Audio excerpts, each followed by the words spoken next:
कृष्णाय वासुदेवाय हरये परमात्मने प्रणतक्लेशनाशाय गोविंदाय नमो नमः. श्री गुरुभ्यो नमः. मनुष्य अनेक प्रकारचे कष्ट आलेले असताना भगवंताची आठवण करतो. कशासाठी भगवंताची आठवण करतो? कारण जे कामं माझ्या हाती होत नाहीत, तशा प्रकारचे कामं सुद्धा भगवंत करण्यासाठी अत्यंत समर्थ असलेला व्यक्ती आहे, ह्या गोष्टीवर त्याला विश्वास आहे. भगवंतामध्ये अन्यथा कर्तुम सामर्थ्य आहे. अन्यथा कर्तुम म्हणजे भगवंत प्रत्येका कृतीच्या द्वारे आपल्याला एक गोष्ट दाखवत असतो. जे तुम्ही करू शकता ते मी करतो, जे तुमच्या हाती होत नाही ते पण मी करतो, आणि कोणीच ज्याचा विचार करू शकत नाही अशा प्रकारची गोष्टी पण मी करून दाखवतो. ह्या प्रकारचा विश्वास भगवंत काही पण होऊ द्या, कसल्याही प्रकारचे कष्ट असू द्या, त्याचा परिहार करून मला त्या कष्टातनं बाहेर काढतो, अशा प्रकारचा विश्वास मनुष्याला भगवंतावर असणं फार आवश्यक आहे. नसता आपल्याला मोक्षापर्यंत जाणं शक्य नाहीये. त्याच्यासाठी शरणागतीच्या बद्दल सांगताना एक गोष्ट सांगितली गेली आहे. रक्षतीत्येव विश्वासः तदीयोहमिति स्मृतिः शरणागतिरेषा स्यात् विष्णोर मोक्षफलप्रदा. रक्षतीत्येव विश्वासः, भगवंत हा रक्षण करतोच. नाही हो, माझ्यावर एवढे सगळे अशा प्रकारचे कष्ट आले आहेत, ह्या कष्टातनं भगवंत कसं काय बाहेर काढेल? ह्या प्रकारच्या एका चौकटीमध्ये ज्यावेळेस एखादा व्यक्ती गुंतलेला असतो ना, तर भगवंताचा विश्वास जो आहे थोडंसं डोलायमान होऊन जातो. त्या कारणाने मनुष्याला कधी पण एकदमच भगवंताच्या जे अद्भुत असलेले सामर्थ्य आहे त्या सामर्थ्याचा अनुभव बघायला मिळत नाही. परंतु भगवंत काही पण असू द्या, कसल्याही प्रकारची समस्या असू द्या, त्याच्यापासून बाहेर पाडू शकतो. काही पण करण्यासाठी भगवंत समर्थ आहे, अशा प्रकारचा विश्वास त्याला भगवंतावर असणं आवश्यक आहे. एकदा एक शेतकरी असलेला माणूस, तो शेतकरी नित्य त्याचे कर्तव्य कर्म करत, त्याची वृत्ती आहे शेताकडे बघणे.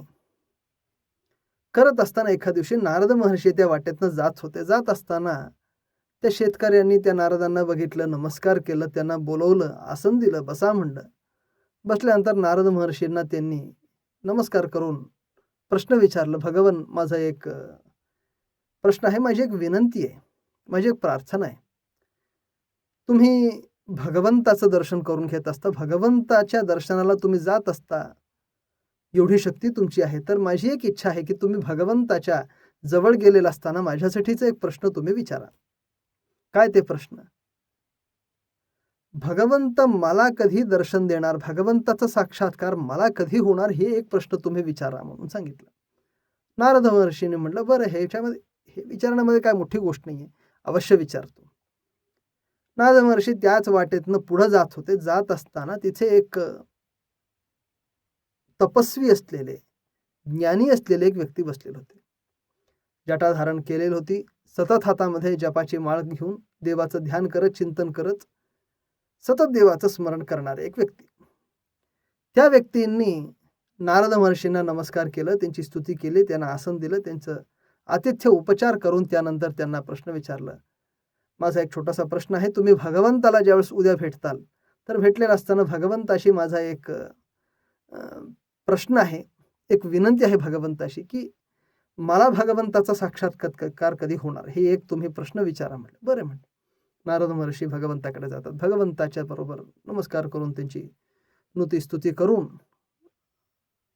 त्यांनी भगवंताला प्रश्न विचारला. 2 भक्तांनी तुमच्यासाठी एक प्रश्न विचारलेला आहे.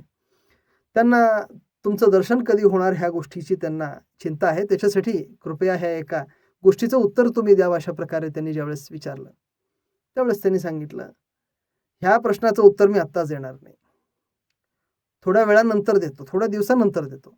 परंतु उद्या ज्यावेळेस तुम्ही परत एकदा त्या वाटेतनं जातात, तर जात असताना ते तपस्वी आणि तो शेतकरी दोघं जण तुम्हाला भेटतील. भेटलेला असताना त्यांनी हे प्रश्न तुम्हाला परत विचारतील. विचारल्यानंतर एक प्रश्न तुम्हाला परत ते विचारणार. काय ते प्रश्न म्हणजे, ज्यावेळेस तुम्ही भगवंताला भेटायला गेला होता, तर भगवंत काय करत होता हे सांगा, अशा प्रकारचा प्रश्न हे तुम्हाला त्याने विचारणार. विचारलेलं असताना तुम्ही त्या प्रश्नाचं उत्तर त्यांना द्या. काय द्यायचं? नारदांना भगवंतांनी सांगितलं, भगवंत हा सुईची सुई जी आहे, सुईमध्ये जे छिद्र असतंय, जिथून आपण दोरा काढत असतो ना, तर त्या छिद्रामधून भगवंत हत्ती काढत होता. अशा प्रकारे तुम्ही ह्या प्रश्नाचं उत्तर द्या.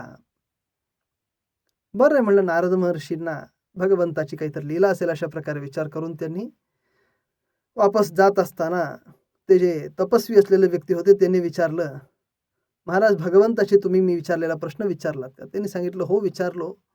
भगवंतांनी काही उत्तर दिलं नाही. मग तुम्ही गेले असताना भगवंत काय करत होते?